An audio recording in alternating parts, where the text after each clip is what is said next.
Cela faisait des années que la France voyait diminuer inexorablement le nombre de cardinaux issus de ses rangs, s'interrogeant sur son influence au Vatican, mais aussi sur sa capacité à faire émerger des profils à la carrure théologique et pastorale remarquables, ou du moins remarqués. Mais soulagement et fierté, depuis fin août, l'évêque de Marseille a rejoint les rangs de ces personnalités qui marquent désormais un point cardinal sur la boussole de l'Église. Mais derrière le cocorico, il faut aussi prêter l'oreille au chant des cigales. Ce n'est pas un hasard si c'est l'archevêque de la cité phocéenne qui a attiré l'attention du pape François. La Méditerranée est au cœur de ses préoccupations, car elle concentre des enjeux cruciaux pour le monde. Lieu de dialogue interculturel et interreligieux, bien sûr, mais c'est aussi un espace où s'entrechoquent la richesse et la plus grande pauvreté. Sans oublier, bien sûr, les tragédies liées aux migrations. Sur ces questions, l'église de Marseille possède une expérience singulière et inspirante. Bref, ça questionne. Quel est le message de Marseille pour l'église ? Et voilà une question qui va nous emmener à la rencontre d'un Marseillais de cœur né de l'autre côté de la Méditerranée, en Algérie. Bonjour à tous, bonjour à vous Jean-Marc Aveline. Bonjour David. Merci d'être avec nous. Vous êtes donc le cardinal archevêque de Marseille, puisqu'on vient de le comprendre. Vous avez été créé cardinal par le pape François il y a quelques semaines lors d'un consistoire. Et c'est vrai, comme on l'a entendu dans l'éditorial d'Éric Payet, on commençait à manquer de cardinaux en France. Est-ce qu'on peut dire cocorico ? Est-ce que vous le ressentez ça ?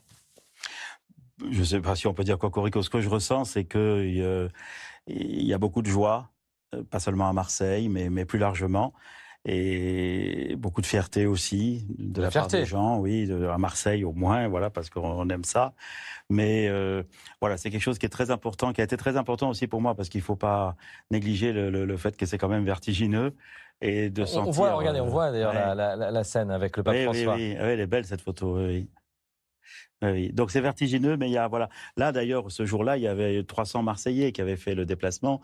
Et puis, cet après-midi, là, le 25 septembre, on célébrera la messe de rentrée, la journée mondiale des migrants, mais on célébrera aussi une action de grâce pour le cardinalat. Donc ça, c'est très important pour moi, en tout cas, de se sentir porté. Voilà. Parce que vous dites que c'est vertigineux. Pourquoi c'est vertigineux pour celles et ceux qui ne savent pas à quoi sert un cardinal ? Un cardinal, c'est quelqu'un que le pape appelle pour qu'il l'aide dans son ministère. Voilà. Donc, c'est lui qui décide. Moi, je l'ai appris vraiment après coup, puisque c'est quelqu'un qui m'a téléphoné pour me féliciter, mais je ne savais pas de quoi. Et donc, c'est lui qui m'a appris ça. Et c'est d'être au service du ministère du pape. Alors, du coup, c'est quelque chose d'assez fort, parce que ça traduit une confiance. Mais en même temps, le ministère du pape, c'est énorme. Donc c'est à ce titre-là, c'est vertigineux. Vous voyez, moi, j'étais évêque auxiliaire de Monseigneur Pontier à Marseille. Et au fond, on peut dire les choses. En gros, quand même, il y a quelque chose qui fait pour moi que j'ai l'impression de revenir un peu évêque auxiliaire. C'est-à-dire, mon ministère, je dois l'exercer, mais il est aussi au service du ministère d'un autre. Mmh. Et c'est pas à moi de dire à l'avance, je vais travailler ci, je vais travailler ça. Je me sens pas du tout porteur d'une cause, quelle qu'elle soit. Je suis au service du ministère du pape. Donc, c'est lui qui me dira. Mais avec l'ensemble des cardinaux, vous n'êtes pas le seul. Par exemple, au consistoire, vous avez été 21 à être créé ce jour-là. Oui. Vous l'aidez à trouver le cap. Oui, enfin, pour l'instant, on n'a pas commencé. Non, mais voilà. C'est le rôle du cardinal. Mais c'est le rôle du cardinal, oui. Donc, juste après cette création, puisqu'on dit comme ça, le pape avait réuni tous les cardinaux, ce qui est assez rare, il ne le fait pas à chaque fois, mais là il avait réuni tous les cardinaux pour qu'on travaille avec lui sur l'organisation de la curie romaine. Voilà. J'aimerais revenir sur une phrase qu'il a prononcée ce jour-là, que je trouve très intéressante. Il y a aussi beaucoup d'erreurs par lesquelles le diviseur cherche à rendre mondains les disciples du Christ et à les rendre inoffensifs. C'est ce qu'a dit le pape François ce jour-là, à vous, les nouveaux cardinaux. Qu'est-ce que ça dit de sa vision de l'Église et des serviteurs de l'Église, cette phrase-là ? Pour moi, ça veut dire surtout attachez-vous au Christ. Voilà, parce que c'est la seule façon de recentrer sans cesse son action et sa parole. Et se recentrer sur le Christ, ça veut pas dire parler du Christ à tout bout de champ, mais ça veut dire être proche de lui et du coup essayer de conformer sa vie. C'est ce qu'on dit d'ailleurs à l'ordination, hein, essayer de conformer le plus possible sa vie au Christ. Et pour moi, ce qui a été marquant, parce que c'est quand même une aventure spirituelle là depuis 3 mois. Hein. Ça vous laisse pas indemne. Et une des choses qui a été déterminante pour moi pendant ces 3 mois d'été, c'était le moment qui est venu au mois d'août, après le pèlerinage national à Lourdes, justement, de méditer sur ce moment où Jésus, les disciples le suivent depuis déjà un certain temps, mais c'est au chapitre 9 de Luc, Jésus, il nous dit Saint Luc, Jésus durcit son visage et prit résolument le chemin de Jérusalem. Ça veut dire le chemin de la passion. C'est ce que traduit le rouge d'ailleurs. Hein. C'est la couleur de la passion, c'est la couleur du sang. Voilà, le rouge du cardinalat. Et donc ça veut dire, toi tu suis le Christ déjà, bien sûr, tu peux faire mieux, mais en fait tu es déjà sur la route. Sauf que maintenant, c'est résolument le chemin de Jérusalem. Et voilà, et ça fait réfléchir, quoi. Parce qu'il y a aussi le risque, comme le dit le pape, des mondanités, de devenir mondain. C'est ça, voilà, c'est ça. Moi, c'est comme ça que je le comprends, si vous voulez. La mondanité, à la fois, nous distrait de notre tâche et nous rend inoffensifs parce que votre parole ne compte plus si elle n'est pas différente. En vous créant cardinal, le pape, il fait confiance à Marseille aussi.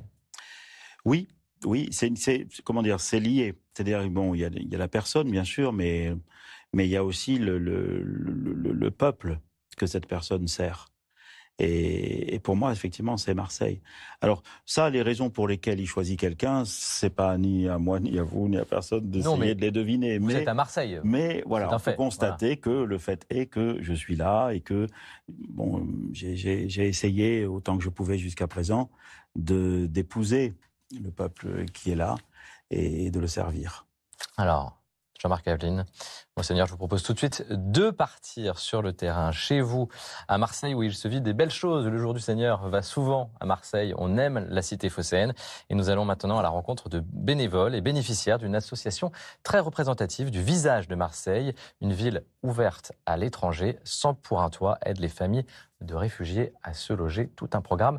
Et un programme, vous allez le voir, vous connaissez, relationnel.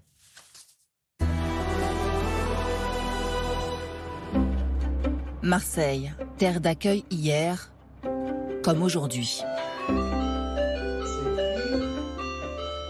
Bonjour Charlotte, bonjour Marianne. C'est l'histoire d'une amitié entre la famille Assung. Bonjour Leonardo, comment vas-tu? Très bien. Et Charlotte, bénévole engagée qui les aide à se construire une nouvelle vie. Installez-vous et vous allez. Derrière les sourires, il y a la douleur d'un exil, du Cameroun à la France, en passant par l'Italie. C'était il y a 5 ans. Cette valise, c'est le seul souvenir que j'ai apporté de l'Italie quand j'arrivais en France. Mon mari et moi, on avait un peu de difficultés. On dormait à la gare Saint-Charles, dans la rue. Moi, je veillais, Marianne dormait, pour qu'on ne nous pique pas notre petite valise, puisque c'est tout ce qu'on avait. 5 jours après, j'ai eu les malaises. Car Marianne est enceinte de Divine. Envoyée d'urgence à l'hôpital, c'est là qu'elle rencontre Charlotte, l'aumônière, aussi membre de 100 pour un toit, une association qui aide les réfugiés à se loger et rebondir. Charlotte était tout le temps là pour essayer de me remonter le moral, pour essayer de me reconforter et me redonner de l'espoir, me montrer que c'est pas encore perdu. Et la preuve aujourd'hui, c'est mon ange à moi préféré, que je pourrais jamais me séparer d'elle. On a tout de suite lié. On ne peut pas le faire avec tout le monde, mais il y a quand même un attachement, un lien amical qui se crée. C'est pourquoi chaque famille accompagnée par 100 pour un toit a son propre accompagnateur. Montre-moi comme tu danses bien, Divine. Tu tournes ? Oh. C'est plus dans l'action et dans le lien avec les personnes que je vis ma foi chrétienne. Ça, c'est le séjour. Le diocèse met à disposition cet appartement. L'association paye l'essentiel du loyer. Régularisé, le couple suit une formation professionnelle. Bientôt, il sera autonome. Typiquement pour Marianne et Leonardo, sur quel type de loyer on peut miser? Ce sont ainsi 10 familles qui sont accompagnées par 100 pour un toit. Née de l'initiative d'une paroisse locale, l'association revendique pour autant sa laïcité. On ne limite pas notre action à un public chrétien. On a des familles aujourd'hui musulmanes, chrétiennes, athées. Parmi nos 200 adhérents, on n'a pas 200 paroissiens. C'est ça la signification même du mot laïque, comme le sont les familles diverses et variées, comme les Marseille, depuis 26 siècles. Marseille, depuis 26 siècles, ouverte sur l'ici et l'ailleurs. Voilà, et aujourd'hui, c'est la journée mondiale du migrant et du réfugié. Et aujourd'hui, comme d'autres jours, mais aujourd'hui particulièrement, nous avons une pensée pour celles et ceux qui quittent tout, leur pays, leur vie, leur région, pour tenter un avenir meilleur, mais en prenant des risques parfois considérables. On a vu cette famille de réfugiés, cette association et ces bénévoles. Il y a quand même une forme de fraternité toute particulière à Marseille. Est-ce que cet accueil-là, cette fraternité, c'est l'identité aussi de Marseille ? On n'a pas le monopole de la fraternité. Hein. Non, dans beaucoup d'autres villes, on voit ouverte sur l'étranger, c'est vrai. Dans beaucoup d'autres villes, on voit de très belles choses, mais chez nous, ça serait dommage qu'on le voit pas parce qu'on a toute une histoire qui nous prépare à ça. Marseille est un port et toujours, il y a eu des arrivages, si je puis dire, de populations en provenance de pays en difficulté. Moi-même, d'ailleurs, je suis arrivé comme ça. Hein. Vous venez d'Algérie. D'Algérie, oui. Ça pensait quand elle parlait de la valise. Moi, quand on est parti, moi j'avais 5 ans et alors mon oncle m'a fabriqué une petite valise en bois pour que quand même je participe au déménagement. Alors, du haut de mes 5 ans, j'étais tout fier de porter ma valise, moi aussi. Alors qu'il se passait quelque chose d'important, de grave. Bien sûr, mais à mon âge, vous ne pouvez pas voir ni la colère de ceux qui nous mettaient dehors, ni le mépris de ceux qui ne nous attendaient pas. C'est la génération de mes parents qui a dû endosser tout ça. Mais oui, alors du coup, à Marseille, peut-être à cause de cette histoire, on est sensible à ce besoin de fraternité. Et ce que je trouve très très beau, que ce soit dans cette association ou dans d'autres, c'est la créativité pour essayer de trouver quelque chose qui marche assez vite, que ce soit pas très compliqué. Là, le système, c'est vraiment très bien. Tout le monde, des personnes donnent ce qu'elles veulent, et avec ça, on constitue de quoi payer un loyer. Et puis pendant plusieurs mois, comme ça, on peut accueillir une famille, le temps que les choses puissent se régulariser. Et alors ça, c'est né à la paroisse Saint-Pierre-Saint-Paul, et puis un peu l'œuvre allemand aussi qui est voisin. Et voilà, et ce sont des gens qui s'y sont mis, et c'est merveilleux ce qu'a dit Charlotte tout à l'heure, et puis Jean-Marie après. Il y a une relation toute particulière dans ce qu'on voit là. Oui, parce que on voit bien que votre reportage le montre très bien. On voit bien qu'il suffit pas de donner à des gens les clés d'un appart pour quelque temps parce qu'on aurait réussi à le payer. Après, il faut une relation qui s'établit, il faut des liens, il faut qu'on repère que la petite aime qu'on lui demande de danser. Il faut et puis que la dame soit heureuse de pouvoir accueillir quelqu'un aussi chez elle. Vous voyez, c'est d'ailleurs le message du pape pour cette journée. C'est d'apprendre à construire ensemble l'avenir. Non pas de construire un avenir pour les migrants, mais de construire notre avenir commun avec les migrants. Mais ce qui change tout, même pour nous. Ça change tout. C'est presque un projet de société, civilisationnel, pour aller plus loin. Bien sûr, tout à fait. Parce que ça nous ramène à quoi quand on construit cet avenir avec, par exemple, les migrants ? Ça nous ramène à d'abord un changement complet de conception. C'est-à-dire, si un migrant égale quelqu'un qui va nuire au bien-être de la société dans laquelle je me trouve, je comprends qu'on ait quelques difficultés à accepter. Mais si un migrant égale quelqu'un qui peut offrir à la société dans laquelle je me trouve un certain nombre d'opportunités parce qu'il a un potentiel, parce qu'il a de l'énergie, parce qu'il a de la volonté, et qu'une fois qu'il sera remis des traumatismes de départ, parce que c'est jamais agréable, eh bien, il peut aussi apporter son concours, mais il faudra qu'on l'apporte nous aussi à construire quelque chose.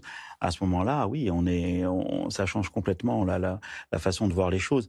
Mais c'est une conversion qui est, pour nous en tout cas, qui va chercher loin spirituellement. Il y a une théologie derrière presque. Oui, il y a le pape, lui, s'appuie sur la prophétie d'Isaïe au chapitre 60, le livre d'Isaïe au chapitre 60. C'est-à-dire, au fond, c'est les autres qui enrichiront le temple de Jérusalem de tout ce qu'ils apporteront, de pierres qu'on trouve pas en Israël, de trucs qu'on trouve, de tas de choses qu'on trouve pas chez nous, mais les autres l'apportent. Et alors, il s'appuie sur ce texte. J'aimerais qu'on voit une phrase, une citation, quelque chose que vous avez dit. Forte d'une pluralité culturelle et religieuse unique, Marseille est la dernière grande ville cosmopolite.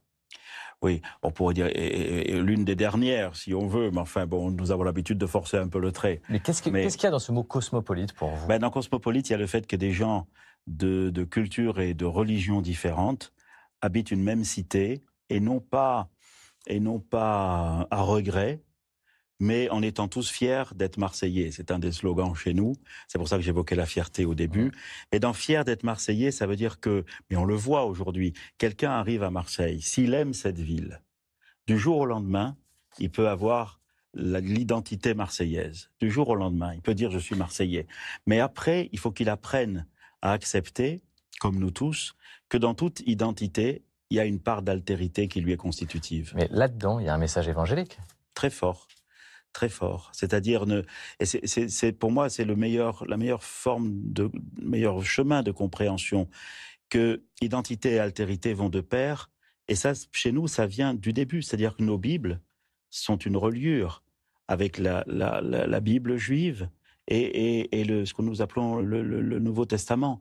Et donc, et quand dans l'Église, on a voulu éliminer la partie juive en disant on n'en a pas besoin, c'est-à-dire quand on a voulu éliminer ce qui est une trace d'altérité dans notre identité, alors on est arrivé à des identités identitaires qui deviennent meurtrières.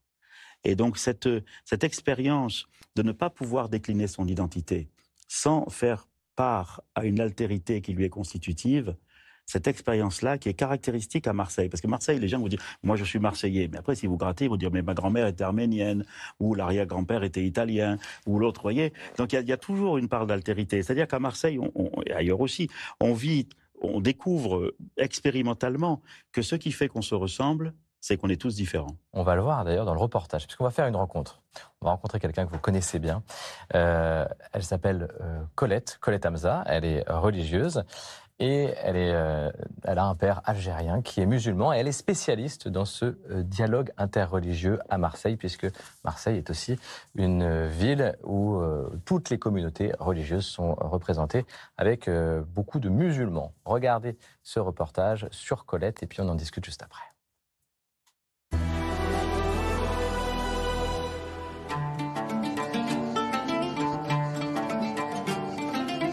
Je m'appelle Colette Hamza, je suis religieuse, Xavier, je suis marseillaise et je travaille dans le dialogue islamo-chrétien depuis plusieurs années. Marseille est un message. Sur le pourtour méditerranéen, ces villes un peu symboles, ça peut être un message, je crois, qui est important pour notre société d'aujourd'hui. L'autre m'intéresse parce qu'il a quelque chose à me dire. Il a quelque chose à me dire de ce qu'il est humainement. Et puis, il a quelque chose à me dire de sa propre foi. Il a une manière de croire, d'envisager Dieu qui est différente de la mienne et qui m'enrichit aussi par la rencontre. Là, ils n'allaient pas visiter. Vraiment, la rencontre, c'est une richesse. Sinon, on reste entre les mêmes et ça devient ennuyeux d'une certaine manière. Qu'est-ce que ça m'apporte lorsque je rencontre ma communauté?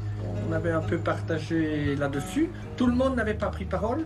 Donc l'idée, c'est peut-être de continuer ce partage-là. Petit à petit, on a pu mettre en place cette rencontre avec un nombre équilibré de responsables chrétiens, de responsables musulmans. Voilà, c'est pas un dialogue entre têtes pensantes, mais d'abord un dialogue d'amitié pour tisser des liens, pour que les communautés entendent une parole nouvelle. Chez les musulmans ou chez les chrétiens, on sent bien des replis aujourd'hui. Donc il faut d'autant plus continuer ce travail. Je crois qu'il est encore plus une nécessité vitale aujourd'hui, après les événements qu'on a vécus. Et après, un repli, effectivement, identitaire des communautés. Le chemin du dialogue, c'est un chemin de crête, c'est un chemin difficile, qui coûte, mais je ne vois pas d'autre voie possible. S'il n'y a pas de dialogue, on s'entretue. Enfin, je ne sais pas. Ou on s'ignore. Au mieux, on s'ignore. Au pire, on se fait la guerre. Je pense vraiment qu'on n'a pas d'autre issue aujourd'hui. Il n'y a pas d'autre issue aujourd'hui, nous dit Colette Hamza. C'est intéressant ce qu'elle dit sur le dialogue avec les musulmans. Il y a beaucoup de musulmans à Marseille. On dit qu'un tiers de la population pourrait être musulmane. Ça fait peur à beaucoup de Français. Et j'ajoute, je précise, et aussi beaucoup de chrétiens. Qu'est-ce que vous répondez à ces chrétiens qui peuvent avoir peur ? Bon, la situation à Marseille, elle est caractéristique, effectivement. Un bon quart, au moins, de la population est de confession musulmane. Mais il y a aussi 80 000 juifs. C'est ça aussi. On évoquait tout à l'heure le cosmopolitisme. C'est pas juste deux, quoi. Il y a 80 000 juifs, 90 000 arméniens. C'est ça qu'on focalise beaucoup sur l'islam. Oui, c'est ça. Il y a plusieurs grandes pagodes, des milliers de bouddhistes. Les communautés chrétiennes elles-mêmes sont très diverses, puisque les Arméniens, mais les maronites sont très nombreux, les Grecs catholiques. Enfin, on sent bien que, comme le disait le cardinal Etchegaray, aujourd'hui d'ailleurs il aurait eu 100 ans, l'ancien archevêque de Marseille. L'ancien archevêque de Marseille, il disait à Marseille, on fait le tour du monde en 80 heures. Mais cette ville, elle vous oblige à écouter battre le cœur du monde. Et vous avez le sourire quand vous en parlez d'ailleurs. Oui, on sent que vous voyagez là. Oui. Ça, on sent battre le cœur du monde ici, c'est vrai. Mais donc, ou bien on s'en afflige, ou bien on s'en réjouit. Alors, on peut s'en affliger, ou on peut s'en inquiéter. Et c'est tout à fait légitime. Mais c'est une ligne de crête un peu difficile à tenir. Oui, très difficile. Il faut surtout, dans cette ligne, à mon avis, ce que j'essaye de faire, c'est d'éviter de rester sur le terrain des idées. D'ailleurs, Colette l'a dit aussi. Et si vous restez sur le terrain des idées, vous prenez peur. Mais si vous êtes sur le terrain de la vie, si vous essayez de tisser des relations, et je vois, les jeunes ont compris ça aussi. Il y a beaucoup de jeunes à Marseille qui viennent à Marseille, venant de Paris ou de Bretagne ou d'ailleurs, mais qui viennent à Marseille parce que justement, cette chose-là, à la fois, leur fait peur et les attire. Et alors, ils commencent simplement par du soutien scolaire, par des relations qu'ils tissent. Et petit à petit, leurs idées sur l'islam